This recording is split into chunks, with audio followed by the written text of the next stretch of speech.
जाति को चिन्हित करके रखती है कि ये जाति से मेरी जाति ऊपर है। तो ये मनवाद नहीं है, सबसे ज़्यादा मनवाद है। चमार संगठन अलग, खटीक अलग, पासी, वाल्मीकि, धानुक अलग, रायगढ़ अलग, सब उसी में बटे पड़े हुए हैं, जिसके वजह से आज हम कमज़ोर पड़ गए।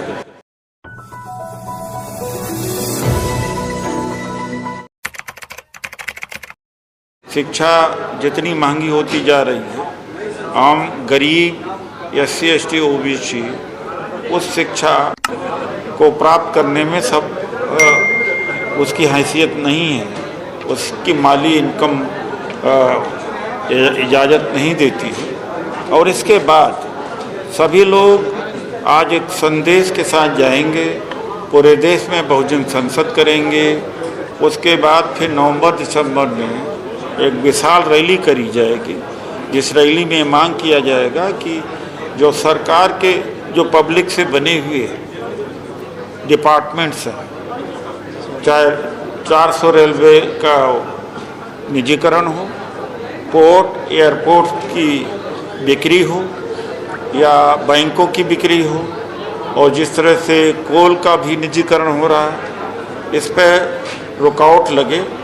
और अगर रुकावट नहीं लगती तो इसका परिणाम चुनाव में बहुत भयंकर होगा। पूरा देश का दलित SC ST समाज खास तौर से, विशेष तौर से अपील तो मैं औरों से भी करता हूँ, उसका परिणाम देखने को चुनाव में मिलेगा।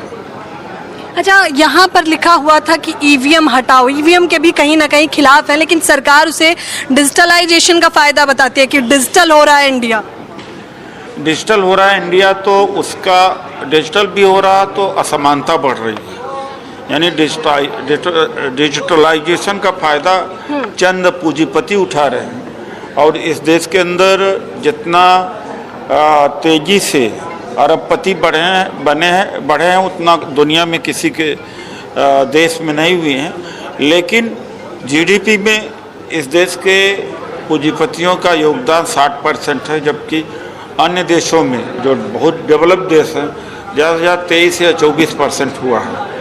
तो इस डिजिटलाइजेशन से क्या फ़ायदा, जिससे गरीब होता जाए, आम आदमी लुटता चला जाए और बड़े पूंजीपति बढ़ते जाए। तो डिजिटलाइजेशन का सदुपयोग होना चाहिए, सही उपयोग होना चाहिए। संसद का नाम अम्बेडकर के नाम से ही क्यों? डॉक्टर अम्बेडकर एक तो लीगल रिमुनरी, कॉन्स्टिट्यूशन के निर्माता, ड्राफ्टिंग कमेटी के चेयरमैन रहे हो, उसके अलावा भी प्रतीक हैं। वो चाहे नारी मुक्ति की बात है या बहुजन समाज के लिए जो उनका योगदान है। यानी अगर देखा जाए तो सबसे ज़्यादा एजुकेटेड पूरे संसद में वही रहे, और ड्राफ्टिंग कमेटी के चेयरमैन तो रहे ही, लॉ मिनिस्टर रहे, इसलिए उनका नाम होना चाहिए। अच्छा, इसी तरह अगर कुछ लोग आ जाएं चुनिंदा जो हिंदू राष्ट्र बनाने की बात करते हैं और वो कहें कि संसद का नाम भगवान के नाम से रखिए।